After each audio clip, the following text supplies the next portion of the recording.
স্বাগত স্পোর্টস পয়েন্টে। প্রধান কোচের দায়িত্ব থেকে পদত্যাগ করলেন বাংলাদেশের জাতীয় দলের হেড কোচ রাসেল ডোমিঙ্গো। নিজ দেশে ফিরেই টাইগারদের কোচ থেকে পদত্যাগের ঘোষণা দেন ডোমিঙ্গো।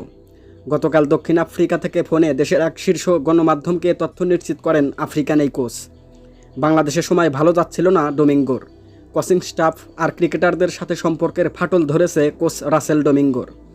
গত বছর টি-20 বিশ্বকাপে ভয়াবহ ভরাডুবির পর নানা আলোচনার সমালোচনার মুখে পড়তে হয় ডোমিঙ্গোকে। শুধু তাই নয়, ওয়েস্ট ইন্ডিজ জিম্বাবুয়ের বিপক্ষেও টি-20তে গণধোলাই খেয়েছে বাংলাদেশ। তাই তো আর ডোমিঙ্গোর উপর ভরসা রাখতে পারছে না বিসিবি। আসন্ন অস্ট্রেলিয়ায় টি-20 বিশ্বকাপ এবং চলমান এশিয়া কাপ থেকে অব্যাহতি দেওয়া হয়েছে কোচ রাসেল ডোমিঙ্গোকে।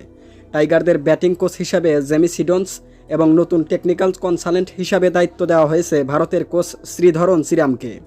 আর তাতেই জ্বলে পুড়ে আগুন কোচ রাসেল ডোমিঙ্গো। দেশে ফিরেই পদত্যাগের ঘোষণা দিলেন তিনি। তবে এ বিষয়ে এখনও কোনো চূড়ান্ত সিদ্ধান্ত জানায়নি বাংলাদেশ ক্রিকেট বোর্ড বিসিবি, কারণ এখনও যে ওয়ানডে ও টেস্ট ফরম্যাটে কোচের দায়িত্বে আছেন রাসেল ডোমিঙ্গো।